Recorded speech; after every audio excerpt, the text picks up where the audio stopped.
ڈھکن کھلے کل ہاں آپ کوئی بہکا نہیں سکتا، کیونکہ علم دینا تو آسان ہے، سنبھالنے کے لیے نسخہ بھی دینا پڑتا ہے۔ جی جی بہت اچھا۔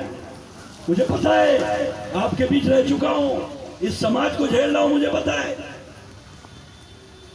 تو بات سمجھ میں آئی کہ علاء الدین صابر رحمت اللہ علیہ ایسا کر سکتے ہیں تو صابروں کے شہنشاہ حضرت امام زین العابدین جن کے بغیر کسی کا نہیں ہے دین، حق ہے وہی ہے زین العابدین جی جی جن کے بغیر کسی کا نہیں ہے دین، جی چاہے وہ کسی کا بھی بیٹا ہو، مسلمان ہو نہیں سکتا جب تک غلام امام ابن امام نہ ہو جائے۔ جی حضرت بہت خوب، ماشاءاللہ بہت خوب، اللہ اکبر اللہ اکبر، یا رسول اللہ یا رسول اللہ، زندہ باد زندہ باد، اللہ اکبر یا رسول اللہ۔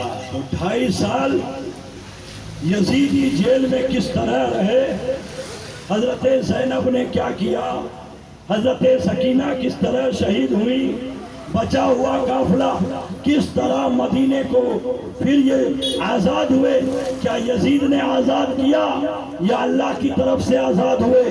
اس طرف جانے سے پہلے پھر کربلا کی طرف آپ کو لاتا ہوں، ایک بار درود پاک پڑھیے، اللہم سیدنا مولانا محمد بارک وسلم صلاۃ و سلام علیک یا رسول اللہ صلی اللہ علیہ وسلم۔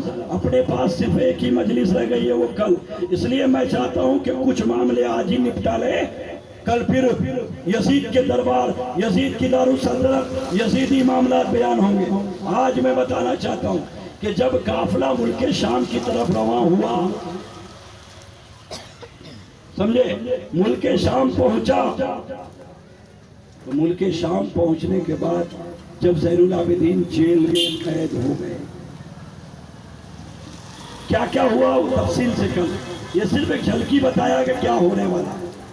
ادھر حضرت شہر بانو نے 8 محرم کو بیان کیا، حضرت شہر بانو نے ایک چٹھی لکھی تھی، ہندوستان قاصد بھیجا ہے، وہ یاد ہے؟ بیان کروں؟ سننا چاہتے ہیں؟ بولیے لبیک یا حسین، لبیک یا حسین۔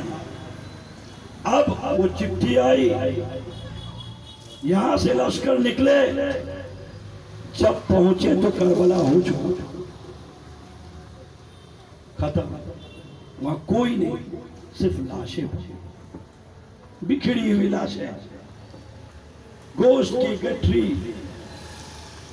کچھ ٹوٹی پھوٹی ہڈیاں، کچھ جسم جو ادھورے، پونا پاؤ 70% اس طرح سے پامال کی ہوئی لاشیں پڑی، کسی کا سر نہیں جو پہچانا جائے، کسی کا چہرہ نہیں کہ ان کا تعارف سمجھا جائے، کسی کے ہاتھ نہیں کہ ہاتھ سے اندازہ لگایا جائے، یہ ساری چیزیں تو غائب ہیں۔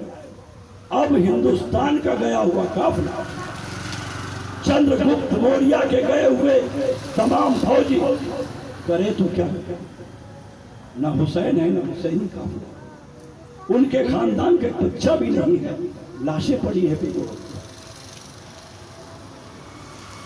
سوچا چلو آس پاس سے مدد لے لیں، قبیلہ بنی کلب و بنی سعد آس پاس ہی ہے، گئے مدد لینے، فوج کو دیکھ کر لوگ دروازے بند کر لیتے تھے، کوئی کربلا آ کر بتانے کو تیار نہیں کلمہ پڑھنے والے کہ یہ لاشیں کن کی پڑی ہے، کچھ پتہ نہیں۔ حیرت کی بات، اب ہندوستانی فوج کرے تو کیا کرے، کس طرح مدد کرے، انہیں دفنائے تو کیسے دفنائے، درگور کرے تو کیسے کرے، پشو پیش میں ہے، اپنی زبان میں، اپنی حالات سے، وہ مالک سے التجا کرتے ہیں، مالک کوئی راستہ دے، کچھ تو کر کہ ہم اپنے راجہ کو منہ دکھا سکیں، جس کام کے لیے آئے اس کا 10% بھی ہم ادا کر سکے. اے مالک راہ دکھا. ابھی یہ دعا مانگ ہی رہے تھے. آس پاس کے گاؤں بستی والے قبیلے والوں نے ساتھ نہیں دیا.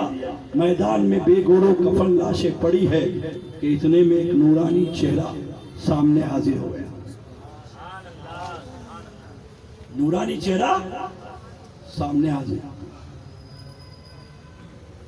آئے.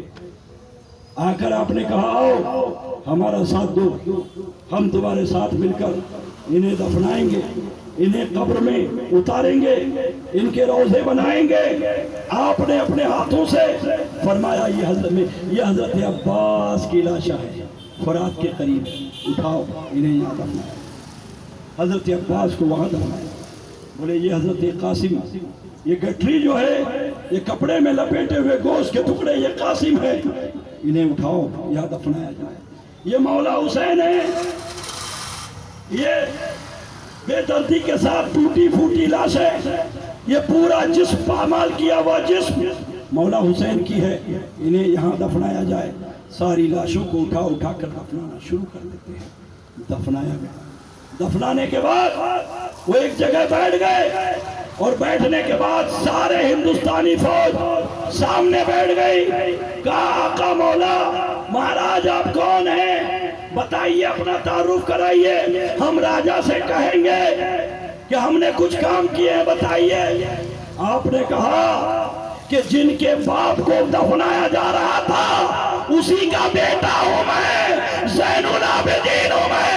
سبحان اللہ سبحان اللہ. بہت زین العابدین ہوں میں. ایک باپ کی لاشا کو بیٹا ہی دفناتا ہے, ولی عہد ہی ان کا جنازہ پڑھاتا ہے, ولی عہد ہی انہیں کفنا کا دفناتا ہے. میرے باپ تو جنتی لباس میں خود ہی تھے, سب کو جیسے تھے ویسے ہی دفنایا گیا. آپ سوچتے ہوں گے کہ حضرت زین العابدین یزید کی جیل میں ہے, پیر میں بیڑیاں, ہاتھ میں ہتکڑی, گلے میں تاپ, پھر کربلا میں ہندوستانی فوج کے ساتھ اپنے باپ کی تجہیز و تکفین کر رہے ہیں. ایسا کیسا ہو سکتا, ایسا کیسے ہو سکتا, کیسے ہو سکتا. جب آپ کے دماغ میں فطور آئے گا تو آپ کو یاد آئے گا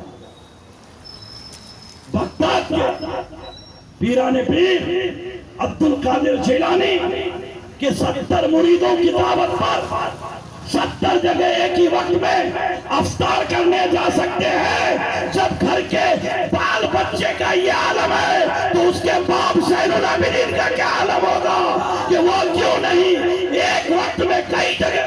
بہت خوب ماشاءاللہ. نعرہ تکبیر, نعرہ رسالت, نعرہ حیدری, نعرہ حیدری. یا حسین یا حسین, ذکر شہداء کربلا, نعرہ تکبیر, نعرہ رسالت. لکھنؤ کے مینا شاہ رحمت اللہ علیہ سے کسی نے یہی سوال کیا, حضور ایسا کیسا ہو سکتا ہے کہ ایک بزرگ 70 جگہ افطاری کریں. تو انہوں نے کہا پیارے دیکھنا چاہتے ہو, پیپل کے پیڑ کے نیچے وضو بنا رہے تھے, یوں پانی پھینکا, بولا دیکھ پیڑ کی طرف, دیکھا تو پیپل کے ہر پتے پر شاہ مینا رحمت اللہ علیہ نظر آ رہے ہیں. جی حق ہے, جی حضرت. بہت جب ولیوں کا یہ عالم ہے تو ولیوں کے باپ زین العابدین کا کیا عالم ہوگا. جی حق ہے. اس لیے شاعر لکھتے ہیں, اور وہ کون ہے, غالباً علامہ اقبال صاحب ہیں, ڈاکٹر اقبال صاحب, کہ نگاہ مرد مومن سے بدل جاتی ہے تقدیریں. نگاہ مرد مومن سے بدل جاتی ہے تقدیریں, ہو اگر ذوق یقین پیدا, ہو اگر ذوق یقین پیدا تو کٹ جاتی ہے زنجیریں. یزید تیری زنجیر زین العابدین کو نہیں روک سکی, وہ زنجیروں کو توڑ کر کربلا پہنچے, اپنے آبا کو دفنا کر پھر جیل بھی آ گئے. جی حق ہے. بہت خوب بہت خوب.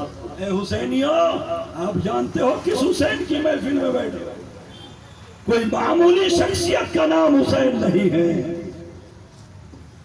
جانشین مصطفیٰ کا نام حسین.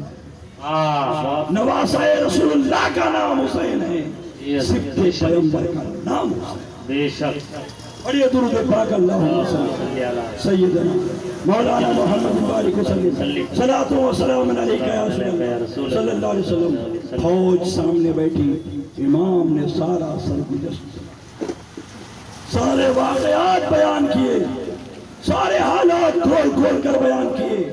سارے سپاہی اپنے سروں کے تاج اتار اتار کر روتے تھے، بلبلا بلبلا کر روتے تھے۔ ہائے ایسی قوم، ایسی قوم، اللہ اکبر، ایسی قوم کہہ کر روتے تھے۔ مولا زین العابدین نے پوری کہانی کربلا کی سنائی اور کہا جا اپنے راجہ سے کہہ دے۔ تو اس فوج نے، آدھی فوج نے کہا ہم ہندوستان جاتے ہیں، آدھی فوج کربلا میں رک گئی اور وہیں کہ ان مزارات کی، اس روزے کی، اس خطے کی، مولا حسین کی زمین کی حفاظت کریں گے ہم لوگ، باطل کہیں پھر ان کی قبروں کے ساتھ بے حرمتی نہ کرے، اس لیے یہاں ہم لوگ بستے ہیں۔ آدھے لوگ راجہ کے پاس چلے جاؤ۔ آدھی فوج راجہ کے پاس آئی۔ راجہ اور ان کی بیوی مہبانوں جب دونوں بیٹھے تخت پر، اور جب فوج نے ان کو امام زین العابدین کی سنائی ہوئی کہانی ان کو جب آپ بیتی سنانے لگے تو راجہ اپنے تخت سے زمین پر آ گیا۔ مہبانوں بازو میں بیٹھی تخت سے نیچے آ گئی، اپنا تاج اٹھا کر زمین پر رکھ دیا، گئے اٹھا مولا حسین کی طرح زمانے میں کوئی بادشاہ نہیں ہے۔